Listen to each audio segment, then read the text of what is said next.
muhakkak kıymıştır canına. Elden gelen bir şey yoktur. Üstelik namusumuz kirlenmiştir.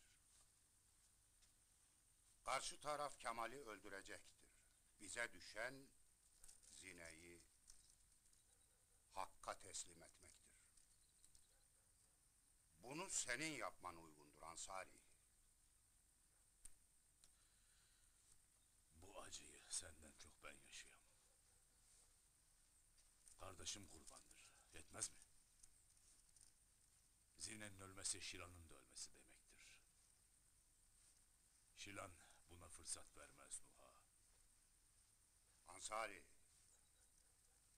kardeşinle sen iki bacıyı aldınız. Sen kardeşini verdin Hakk'a. Şilan da bacısını vermeye razı olmalı. Başka mümkünü yoktur.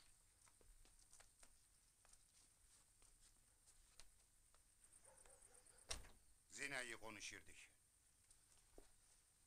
Caşlar pisliklerini kendileri temizleyecek. Karşılığı Zine'dir, he mi? Mümkünü var mıdır bundan gayrı? Pislik onlardan gelmiştir. Hesabımızı caşlarla görmeliyiz. Konuşmak sana düşmez. Sen sus. Pislik onlarındır, bizim değil. Sen de akıllısan he mi? Bak hele. Hadi gidin.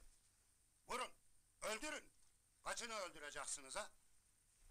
Neyle? Hangi silahla? Suseysin Barzan. Katıroğlu'nu öldürmeye kalktınız, mapusu boyladınız. Verdiğin akıl yokluğunda çürüttü bizi. Ansari sağa uydu, koruculuğu kabul etmedi ve tekrar köye döndü. Hem de yakılıp yıkılmış köye. Silaha karşı değnekle gittik, parçalandık, bölündük. Şimdi de namusumuzdan olduk. İşte şimdi burada durasın Nuha. Boyun eğen, bizi bu duruma düşüren sensin. Yüzünüzden yaylalarımıza adam gibi çıkamaz olduk. Köylerimiz boşaltıldı. Kapımızda hayvan kalmadı. Evlerimiz yakıldı. Sizin hiç mi suçunuz yok? Size kalsaydı hiçbirimiz yaşamıydık. Sen buna yaşamak mı değilsin Nuha? Mahpusta olmasaydık belki biz de ölmüştük. Koca aşirette genç olarak aha üçümüz kalmışık. Yerinden yurdundan sürüleceksin. Ya kışlada ya dağda mahpusta öleceksin. Sonra da namusundan olacaksın. Buna da yaşamak değilsen ha? Yeter! Kemal şerefsizini kendileri öldürecek. Zine suçsuzdur, zine günahsızdır. Zine gözlerini kaybetmiştir. Ama yazgı budur. Bacınız yaşadıkça boynumuz eğiktir. Bu leke üzerimizden gitmeyecektir. Caşların sonunu getirsek bile bu böyledir. Başka yolu yoktur. Zine ölmeyecek. Buna gücün yetmeyecek. Seni tanımayık ha. Senin sözünün geçerliliği yoktur. Bunu böyle bilesen. Kes! Bunlar öğretmediler. Mahpusta da mı öğrenemedin saygıyı?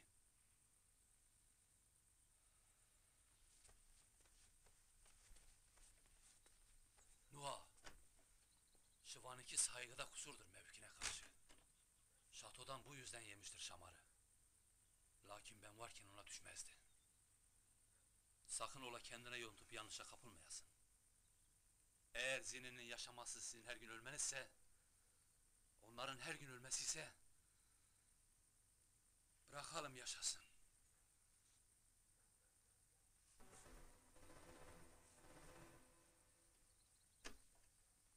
Zine ölecektir. Töre budur. Lüzumunu yerine getiresiz. Bir düşünek hele. Ansari, düşünme payı yoktur.